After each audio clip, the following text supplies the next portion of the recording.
All right, at 6 o'clock, we'll call this meeting to order. Superintendent, please call the roll. President Holt, Present. Clerk Grigsby, present. Trustee Poole, present. Trustee Travis, present. Trustee Wedge. Present. Is there any public comment on closed session agenda items? Seeing none, it is 6 o'clock. We will recess the closed session and reconvene here.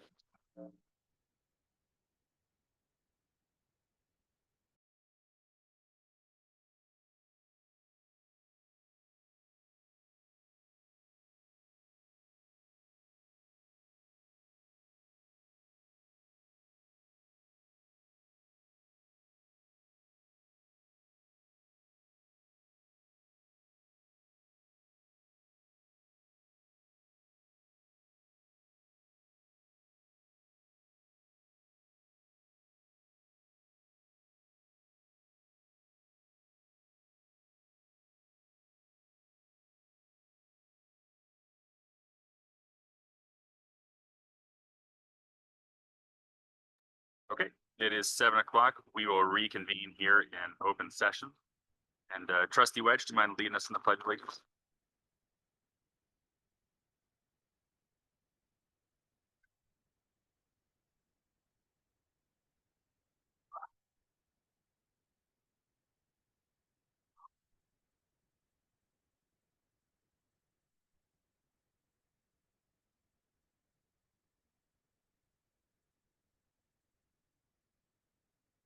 Was taken.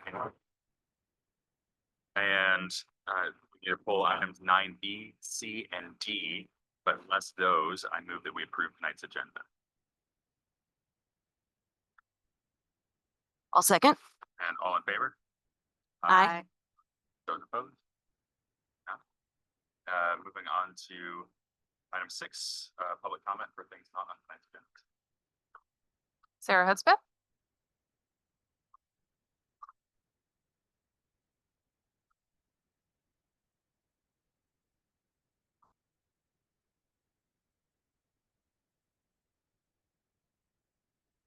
Hello, Board of Trustees and Superintendent Meyer. I am Sarah Hudspeth. I teach ELD at Auburn L, and I also serve as negotiation chair for AUTA.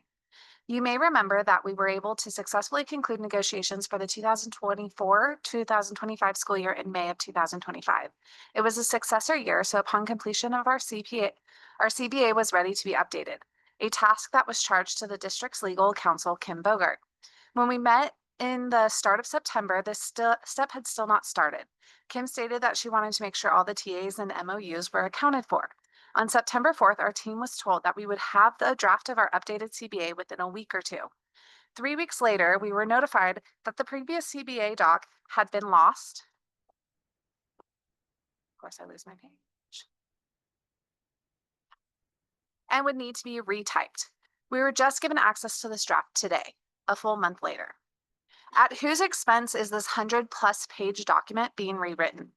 Now that we are 2 months into our 2025-26 school year, we have the tedious and expensive task of proofing and approving the document. Had this been taken care of over the summer, the process could have been simplified. As of now, we will need to spend even more time out of our classrooms paying for substitute teachers who are in short supply while we go through each page. This district spends a lot of funds that could be otherwise utilized on legal services. These legal services could be done by utilizing resources that we already have on staff. Thank you. Thank you. And moving on to item 7, start with the Auburn Union Teachers Association.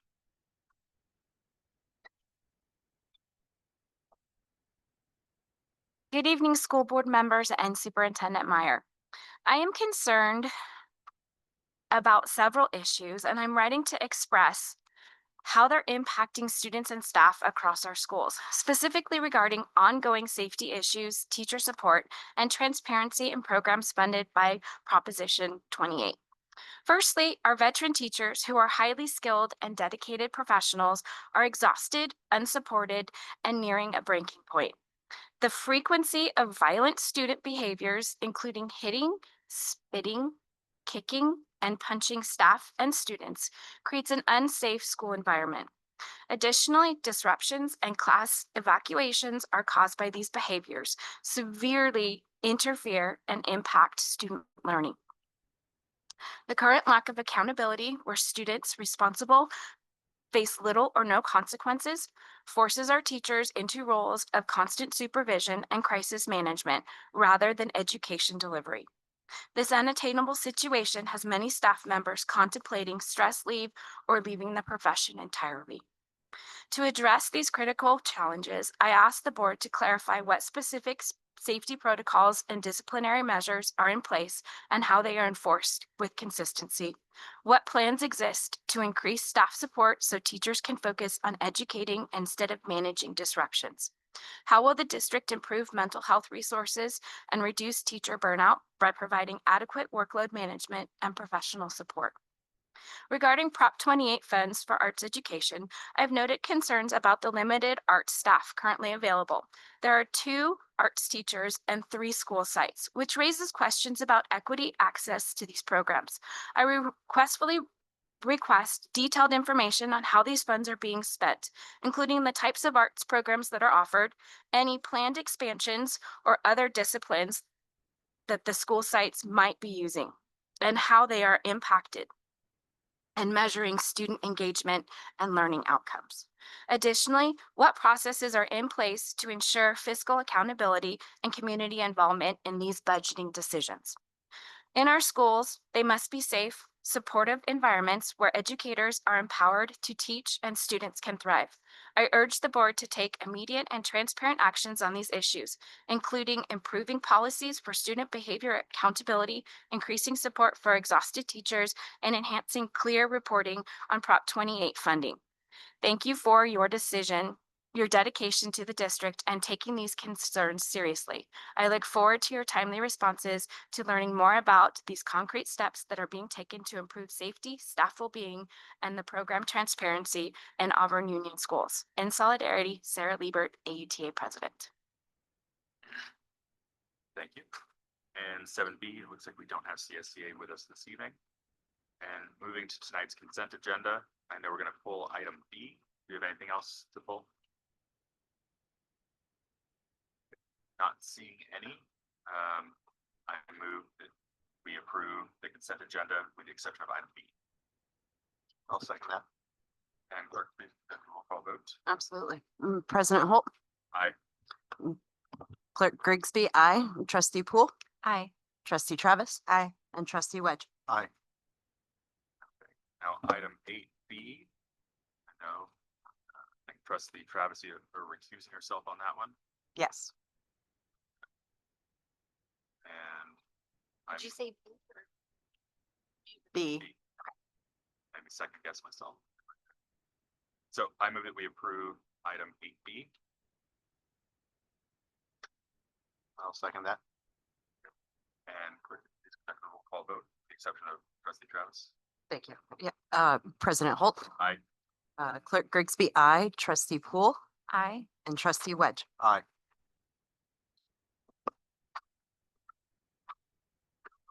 Moving right along to item 9A, approval of Prop 28 report.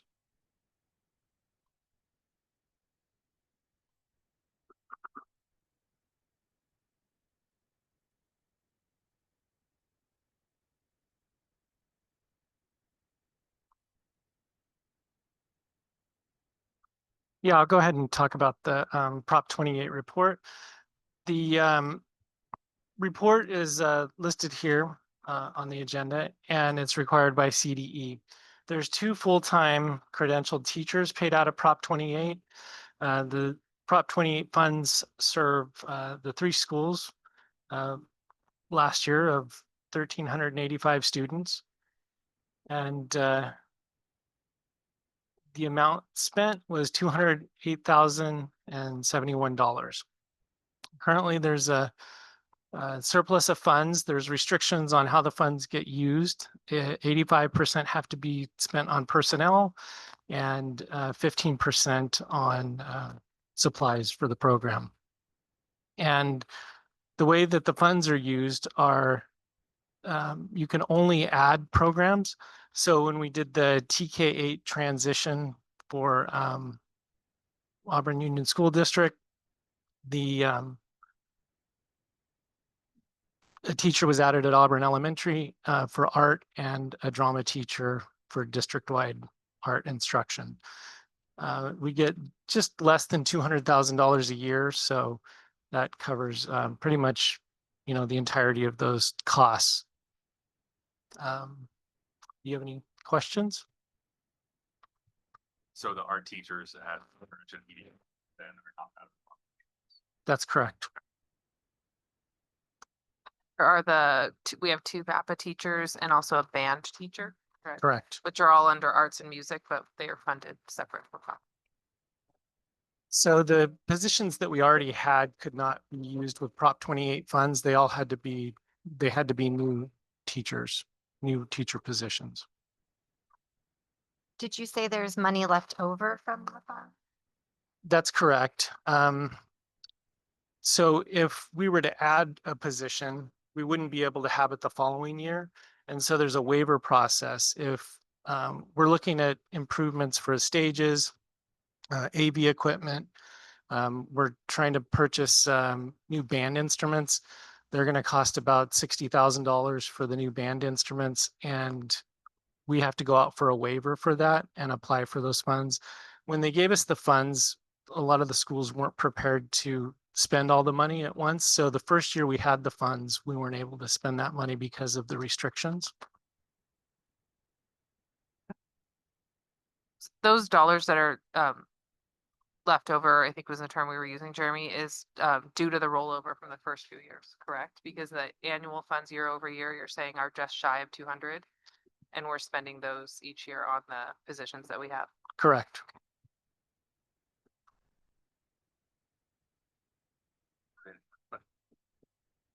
Well, I'm trying to understand what to ask. I'm hearing staff request for more transparency around the funds. I'm not quite sure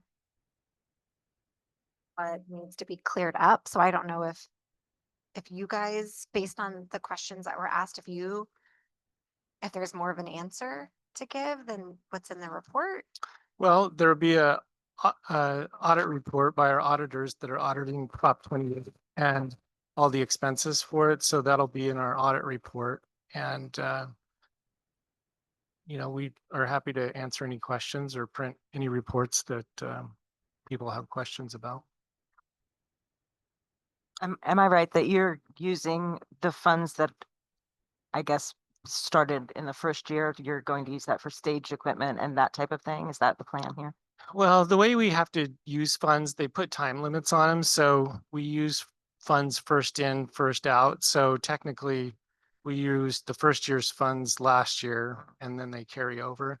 So instead of having a running balance, it would be better to spend what we have so far and, upgrade the equipment for the band program and any art equipment that teachers need. Currently, the art teachers have a budget of $5,000 art class, which is a pretty healthy, extensive budget that they can buy supplies that they need. And they've been told that they can ask for additional supplies as needed. Some have asked for printers or other things that they need to get their programs going because art is definitely expensive. I mean, can you remind me, what year did Prop 28 happen? What school year? Is this our third? 23, 24. Okay, and it happened in November and then we received some of those funds mid-year, Correct. correct? So some of what happened is that the proposition passed, money came in, and then because 80% had to be sent on positions, when that's happening and they have to be new positions, not existing positions, then we also have to negotiate for those positions. So districts were in a bit of a bind because we couldn't get the negotiation process done, the job descriptions agreed to, float the jobs, interview for the jobs, and get it happening within that basically 5 to 6 month window when the dollars started coming in that first year. So there was a waiver provided to say we'll roll those funds over so you can build your programs and then start funding them. So last year we started funding positions out of Prop 28, but because you had those dollars you didn't use in those first 6 months or so, what are you going to do with them, right? Because if you hire a position from those dollars, you can't maintain it now because year over year, you don't have the money to maintain those positions. So then we said, okay, well, we're also building programs in arts and music. So we'd like to use those for supplies to build those programs like band and art and all those things that are expensive. And so that's the waiver process through CDE to say, we need to spend 80% on staffing, 20% on materials, but can we spend 40% on materials instead to get started and then maintain that dollar amounts. The way that we're spending our funds, if I'm understanding correctly, is essentially 100% of those funds, plus a small amount probably from unrestricted general fund dollars, because we're spending 208 and we get something shy of 200, are all going to staffing. So we're good every year over year spending our Prop 28 dollars in the right way. We just are still back spending, if you will, some of those dollars that were sitting there before we could roll out a program. And what I'm going to do is put together the supplies that are needed for the program and then bring to the board a waiver for that to submit to CDE so that we can spend the remaining funds from in the program. That's helpful. Thank you. Are there any other questions?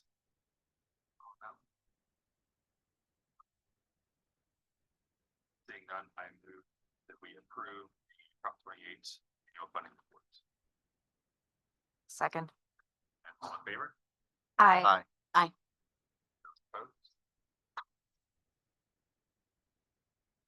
Moving down into item 9E, Board Policy Subcommittee, second.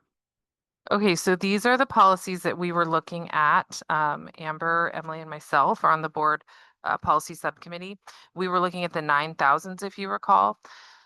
There are some copies in the back, hard copies we walked in for everyone, because for clarity purposes, what I ended up doing is going through the previous the ones that were posted in the agenda and the ones that we had last time have all the strike throughs. So what I did is I just approved the track changes based on what our discussion was last time. So you could see it as a clean copy. So that's what's in the back is the clean copy.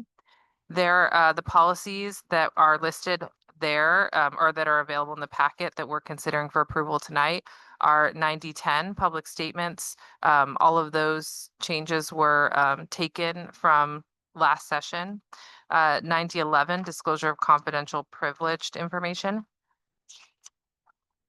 9012 board member electronic communication.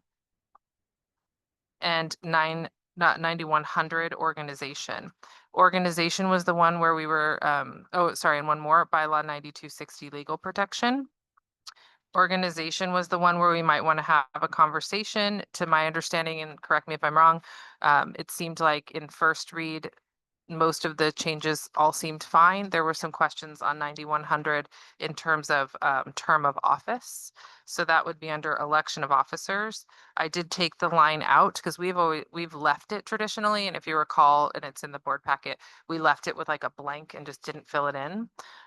So districts around us that don't have a term limit, just take that line out. So I'm presenting it to you that way, but we can have a further discussion about that if the board would like as well.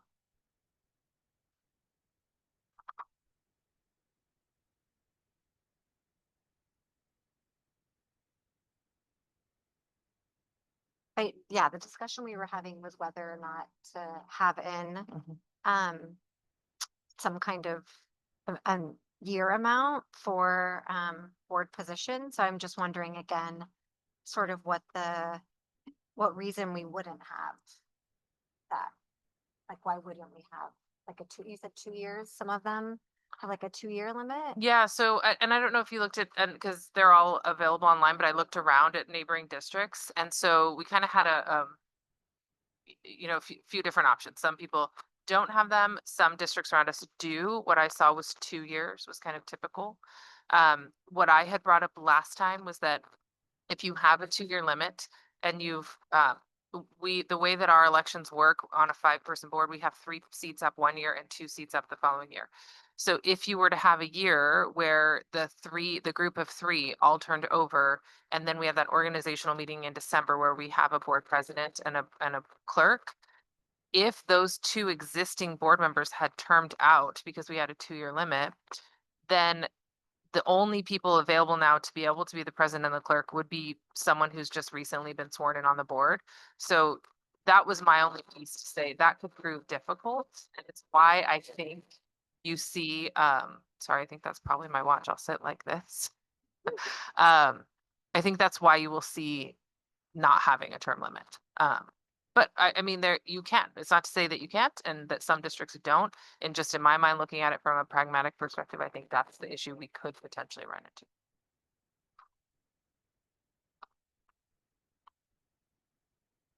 Definitely one of them. Then also the board has the opportunity.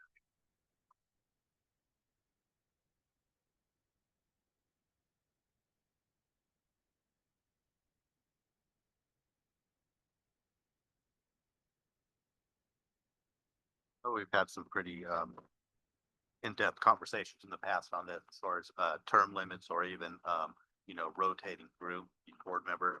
And I think, each time after having a discussion on that, we kind of default back to this right here. I'm good with keeping it how it is.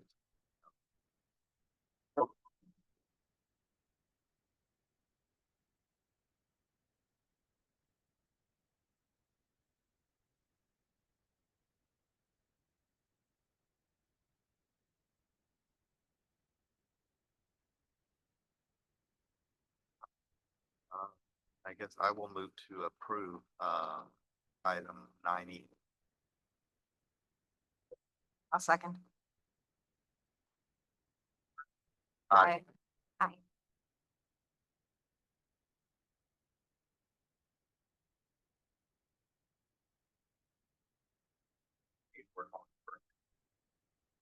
Okay, so there's 3 attachments here in 10A, and this is a first read, so it's just for discussion. So I want to talk through what the documents are, give you some info, take any questions that the board might have, any information you want to come back to you before second read and approval, which would be in November. So with our transition to K-8s, we have, our campuses have clubs, sports, all things that are changing. And this board policy that we have 6145.5 is on student organization.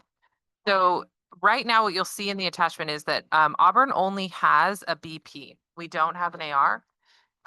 We would have gotten here eventually, but we're just sort of jumping ahead to the 6,000s because we hadn't gotten there yet. But CSBA actually recommends an AR, an administrative reg, and it also recommends language in the BP that for whatever reason, when it was approved in Auburn, we deleted. So if you look at our policy, it's a couple of lines, maybe 3 lines there for student organizations and equal access.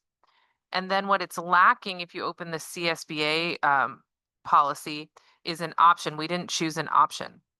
So here's kind of the information on that. When we have student groups, and this would be things that are happening, during the school day, say a lunchtime club, or even a before and after school club, if it's run by a teacher and then student initiated, we have 2 options that are listed in this policy.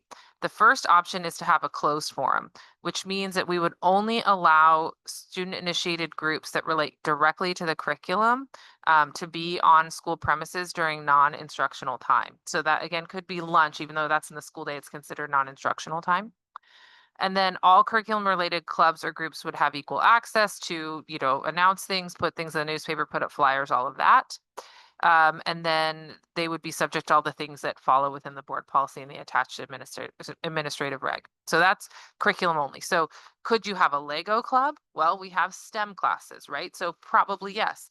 Could you have well, right now we have a Japanese club. No, not necessarily, because Japanese isn't something that is within the curriculum. So that one would really limit the clubs that we could have. Then you have option 2, which is called a limited forum. And this would be something that, again, it has to be a student initiated thing, but it could be clubs in non-instructional time that are not directly related to the curriculum. So right now we have kids who run a Dungeons and Dragons club. They're very into it. It is not part of the curriculum.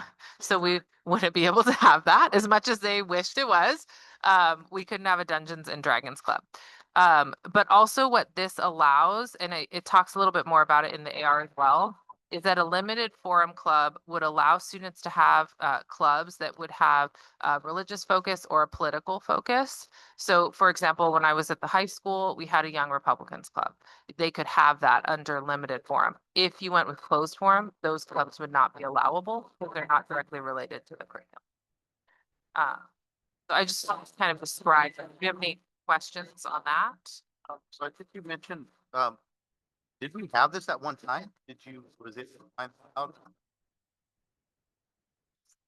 Just the top, so we never had this option two before. No, I believe it was available to us, Jason. So if you look at the top of the CSBA policy, its original drafting date or adoption date was 1996. Okay, So I'm gonna guess that it was there, right? Because I think we adopted in 2018. yeah, 2000, was it 18 or 08? I can't remember. 18, fine.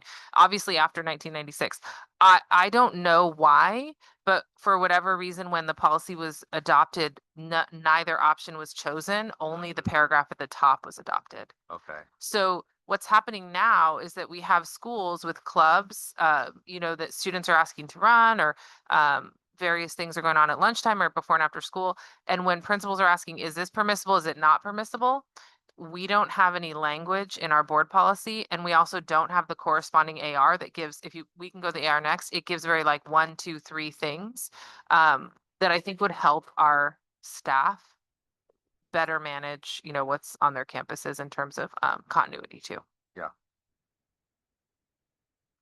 Yeah, I mean, I think limited open makes sense, you know, allowing students especially to initiate all these cool clubs, and I love that.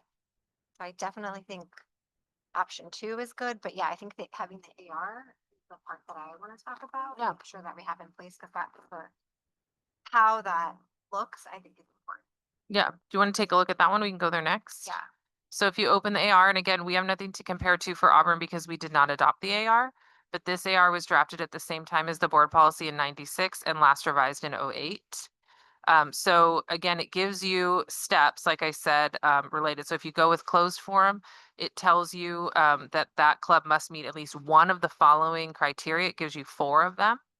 And then if you go to a limited open forum, it talks about you know, the principal or the designee shall not deny any student initiated group during non-instructional time on the basis of religious, political, philosophical, or other contents of speech being addressed in the meeting. But it does give some criteria, like it should not interfere with regular school activities. There needs to be a space set aside for them. You can hold these meetings during lunch. That's an option you could give, or not during lunch. So then the board would choose that for the AR as well. Could we have clubs at lunch, or would we just say no before and after school only? And then meetings held within the limited forum shall entail no expenditure of public funds beyond incidental costs, you know, lights being on, that kind of thing. And students should keep the space orderly. And then it gives authorization for what a student group is and what students would do if they're wishing to have a club, and goes on to role advisors and things like that. Is there a requirement to have a staff advisor for each of these clubs? Correct. Yeah, they'd have to have supervision, and there'd have to be staff assigned to it at, you know, in some way. But it's So- just supervision. Instruct, they're not involved, they're just. making sure Correct. the kids aren't destroying the classroom. Like close. Yeah, Yes, okay. I know. Yeah, that one we wouldn't allow.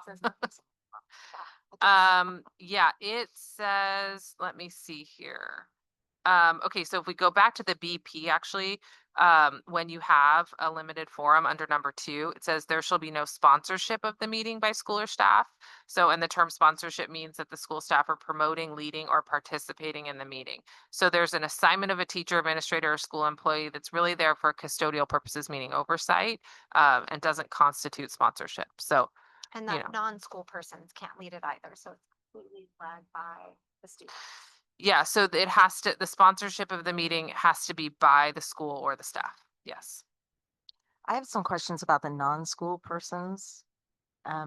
Are those people volunteers or visitors? Do they have to be fingerprinted to come and work with the kids in So- these occasions? So we do have some clubs right now that run with volunteers, meaning they would be fingerprinted, and that the difference being with a volunteer is that they're allowed to be alone with students, meaning they have to have that fingerprint clearance.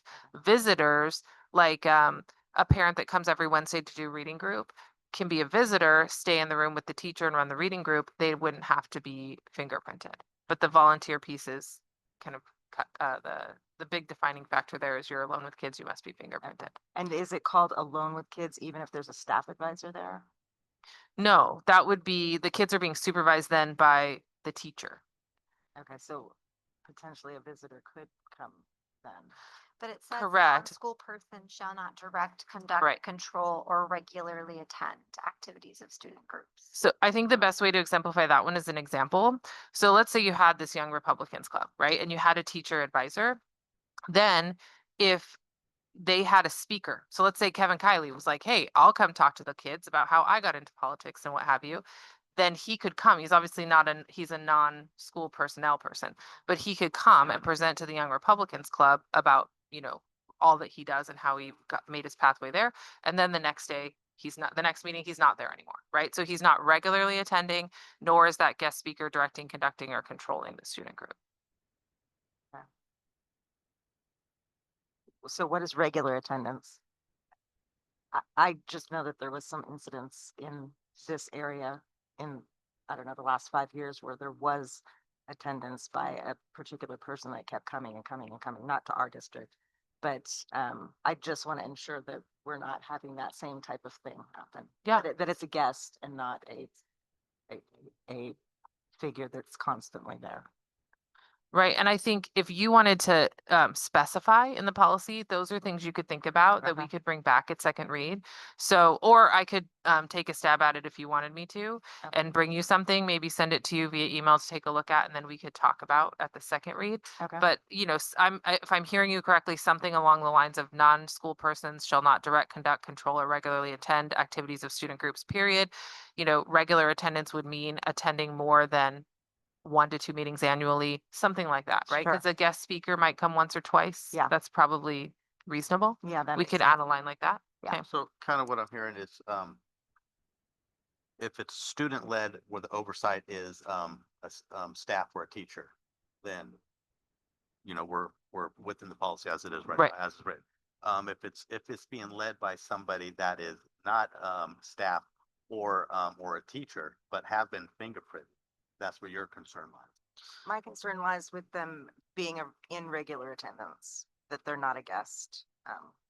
That's the gist of it. So I think what she's saying, Yeah. what she's saying makes sense to me. Like we just set a limit to what that means. We define it. Yeah, we can define that in the policy, some kind of oversight.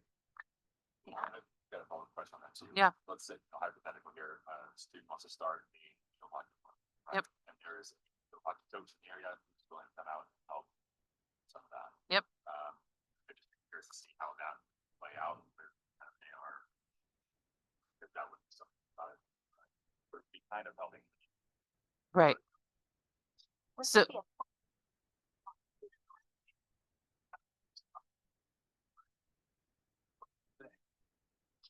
right. So if it was at lunchtime and, during the school day and it was a club, we couldn't have that coach come in and run that club. What you could have, and we have had, is we contract with groups, like we did a soccer thing for it to run intramurals. So then we contracted with a company to say, hey, will you come run these intramurals? And then they have to abide by all the things, they're fingerprinted, what have you. That's not under this board policy as a school or student organization. That would be an activity that we're providing to the school, like an assembly or something.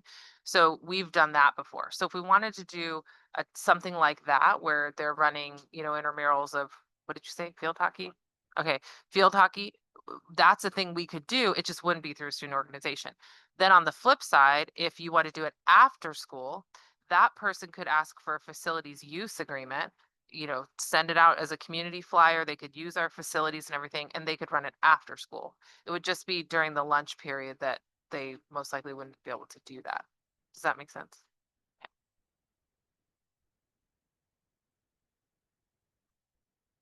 For clarity going into before a second read, it sounds like we're interested in option 2 board policy and the AR with some further clarification. Yep. Okay, and I will work on some language to talk about what regular means, and then send that out to you guys to take a look, and then include that. If that's looking like what you want, then I'll include that for the second read in November. Sound good? Thank you. Thank you.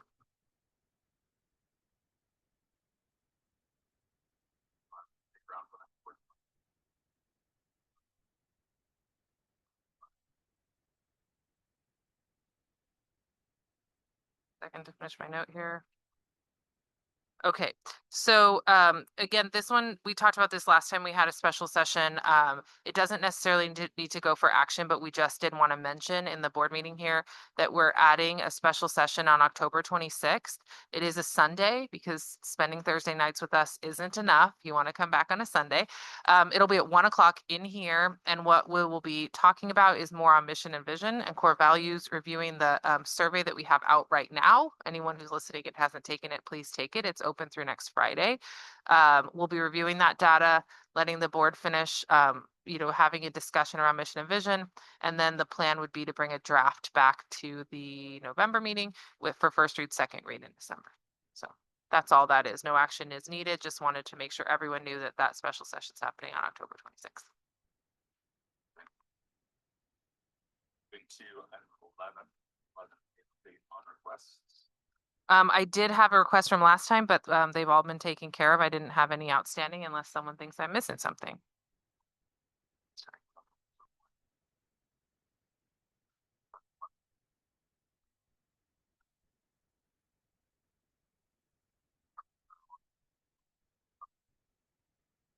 So I'm mainly going to use my time to give you a little bit of a facilities update. I know normally we have that on info and discussion, and I apologize that we missed it this time. So Jeremy was kind enough to get a little bit of a rundown. So update on the TK playground. This is at EV Kane. The fencing is scheduled 2 weeks out. So, and we did get to meet, I think Jeremy mentioned this last time, with the TK and K teachers there, walk the playground. Jeremy and I both did, talked about where that gate would be placed, for, best flow of students and making sure they weren't in places they shouldn't be or having access to things that would cause problems. So I think we came up with a good plan, and a couple weeks from now, we'll see that going in. There's a shade structure at EV Kane as well that we've talked about. That's to be completed tomorrow, and it will be ready in 2 weeks. We're waiting for some concrete curing to happen, and then students should be able to use it. There's some tables out there, and it'll give them a shady spot just in time for, or maybe a dry spot, I guess, just in time for the rain, out there by the more intermediate size primary playground. We also have a shade structure for EV Kane playground. So the playground itself that's in the design phases. We're waiting for DSA approval on that. Oh, cross that out.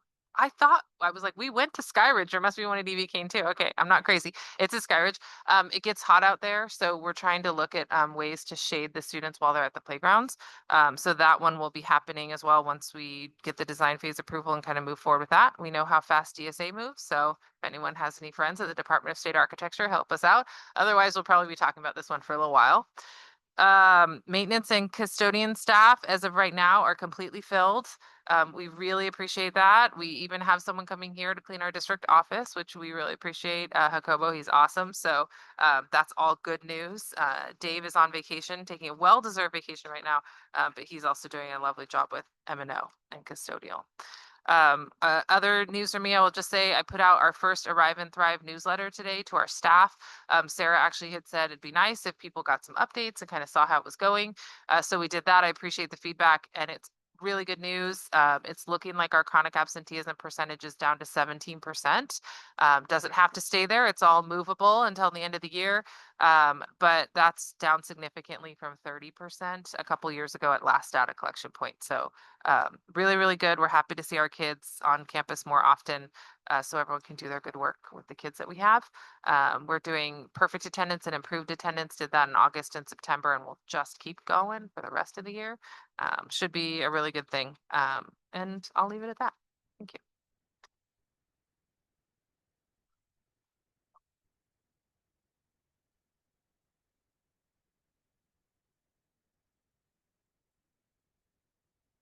Just shout out to the teachers dealing with behavior issues. Just, I feel you. So I feel you. I'm so sorry. I wish I could come to every room and bring treats. I really do feel that. So. It's not just AUSD. just so you know.